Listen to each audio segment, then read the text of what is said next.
No dia 12 de maio de 2018, Jason Cummings ligou para sua ex-sogra, Annie Johnson, e perguntou se ela tinha alguma notícia sobre sua filha, a Jolene Cummings, pois Jolene não apareceu para buscar os filhos no horário combinado. Jolene e Jason eram divorciados, mas mantinham um acordo de guarda compartilhada dos filhos. Naquele dia, era a vez de Jolene buscar as crianças, mas ela não apareceu no horário combinado. Aquilo soou muito estranho. Esse tipo de atitude simplesmente não combinava com Jolene. Annie Johnson, a mãe de Jolene, ficou profundamente preocupada. Ela sentia que algo estava muito errado. Era o fim de semana do Dia das Mães e Jolene jamais deixaria de passar essa data ao lado dos filhos. Foi então que a Annie tomou uma decisão. Ela procurou a polícia e registrou o desaparecimento de sua filha. A polícia começou imediatamente a montar uma linha do tempo. Logo descobriram que Jolene havia sido vista pela última vez às 5 horas da tarde, naquele mesmo dia, quando ia embora do trabalho. Jolene estava acompanhada de sua colega de trabalho, Jennifer Cyber. Ambas trabalhavam no salão de cabeleireiro Tangles e eram as responsáveis por fechar o estabelecimento naquele dia. No dia seguinte, a polícia interrogou Jennifer Cyber pelo telefone. Durante a conversa, ela afirmou que Jolene estava normal naquele dia. Disse que não percebeu nada estranho em seu comportamento e que a viu pela última vez no momento em que ambas fecharam o salão. Como acontece na maioria dos casos de desaparecimento de mulheres, a polícia sempre desconfia do cônjuge em primeiro lugar. Nesse caso, não foi diferente. Os investigadores trouxeram o ex-marido de Jolene, o Jason Cummings, para prestar um depoimento. A polícia queria entender onde ele estava, o que sabia e o que poderia estar escondendo. Jason Cummings afirmou à polícia que não tinha nenhum envolvimento com o desaparecimento da Jolene. Ele também forneceu um álibi que foi confirmado pelos policiais. Por fim, ele sugeriu que os investigadores voltassem sua atenção para o atual namorado da Jolene, o Jason Gee. Ao investigar o Jason Gee, os investigadores fizeram uma descoberta preocupante. 4 dias antes do desaparecimento de Jolene, uma ligação de emergência foi registrada vindo da casa do casal. Era uma denúncia de violência doméstica. Segundo o relato, Jason Gee estava completamente descontrolado, quebrava tudo dentro de casa. Assustada, a Jolene acionou a polícia. Quando os agentes chegaram ao local, encontraram a casa completamente revirada. Havia buracos nas paredes, nas portas, tudo indicava que uma briga violenta havia ocorrido ali. Jason Gee já havia fugido da residência e não foi encontrado pelos agentes. Após esse incidente, Jason Gee também passou a ser considerado um suspeito no desaparecimento de Jolene. 2 dias depois, Jason Gee foi localizado pela polícia. Ele estava escondido na casa de um parente. Os agentes pediram que ele o acompanhasse até a delegacia, mas Jason se recusou. Diante da resistência, os policiais tiveram que algemá-lo no local. Em seguida, ele foi levado para a delegacia, onde finalmente seria interrogado. Durante o interrogatório, Jason Gee parecia visivelmente desconfortável. Seu comportamento levantava ainda mais suspeitas. Ele negou qualquer envolvimento no desaparecimento de Jolene, mas explicou por que havia resistido à abordagem policial. Segundo ele, havia um mandado de prisão aberto contra o seu nome, e por isso ele decidiu fugir. What have you heard so far about her getting this?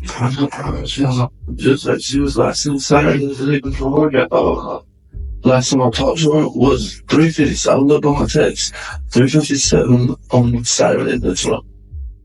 He knew we were looking for you to talk to you about this.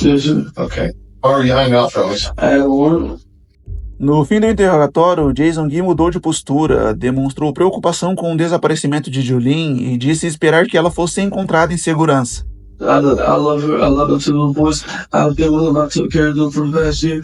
I wasn't doing her, Jolene. You can take it how you want. A verdade é que, até aquele momento, a polícia não tinha nenhuma prova concreta contra ele, por isso, Jason Gee foi liberado pelos agentes. A polícia, junto com a comunidade local, uniu forças nas buscas por Jolene. Voluntários, agentes e familiares percorriam ruas, trilhas e arredores da cidade. Mas não era só a Jolene que havia sumido. Seu carro, um SUV bege, também estava desaparecido. Dando continuidade na investigação, os detetives voltaram ao último lugar onde Jolene foi visto com vida, o salão de cabeleireiro onde ela trabalhava. Ao chegarem ao salão, algo chamou a atenção. Em uma das cadeiras foi encontrada uma pequena gota de sangue. Isso foi suficiente para acionar a equipe de perícia. Quando os peritos aplicaram luminol no local, a reação foi intensa. O salão inteiro brilhou sobre a luz azul, revelando sangue por toda parte. Diante daquela cena, os investigadores chegaram a uma conclusão de que algo terrível havia acontecido ali. Ao analisarem o sangue encontrado, foi confirmado que pertencia a Jolene, e pela quantidade, os investigadores sabiam que Jolene não voltaria para casa. No mesmo dia, a polícia recebeu uma ligação. Um homem dizia ter visto o carro de Jolene estacionado em um material de construção. O local ficava a cerca de 5 quilômetros do salão onde ela trabalhava. Os investigadores foram até lá imediatamente e, de fato, o carro estava parado no estacionamento, mas não havia nenhum sinal dela. Os policiais sabiam que a Jolene não poderia ter dirigido até ali. A grande quantidade de sangue encontrada no salão deixava claro, alguém havia movido aquele carro. Perto do material de construção, os investigadores encontraram uma câmera de segurança. As imagens mostravam o carro de Jolene sendo estacionado naquele local, mas havia um problema, não era possível ver quem estava ao volante. Logo em seguida, uma pessoa vestida de preto desce do veículo e caminha calmamente em direção a um posto de gasolina que ficava ao lado. A polícia então foi atrás das imagens do posto e o que viram os deixou em choque. A pessoa vestida de preto era Jennifer Cyber, a última pessoa a ver Jolene viva, a mesma que afirmou ter fechado o salão com ela no dia do desaparecimento. A polícia foi até o endereço que Jennifer Cyber havia fornecido a Tangles, a empresa onde ela trabalhava, mas ao chegarem lá, fizeram uma descoberta surpreendente. Aquele endereço, na verdade, não existia. Então, os investigadores rastrearam o sinal do celular dela e foi assim que a encontraram em uma cidade vizinha. Jennifer Cyber foi levada sob custódia. Os investigadores tentaram interrogá-la, mas ela se recusou a falar, pediu um advogado e permaneceu em silêncio. A polícia ainda não tinha prova suficiente para prendê-la pelo assassinato de Jolene, mas havia uma brecha. Jennifer foi detida por roubo de carro, o carro de Jolene. Enquanto isso, os investigadores continuavam trabalhando intensamente, determinados a encontrar as evidências que ligariam Jennifer ao desaparecimento e possível morte de Jolene Cummings.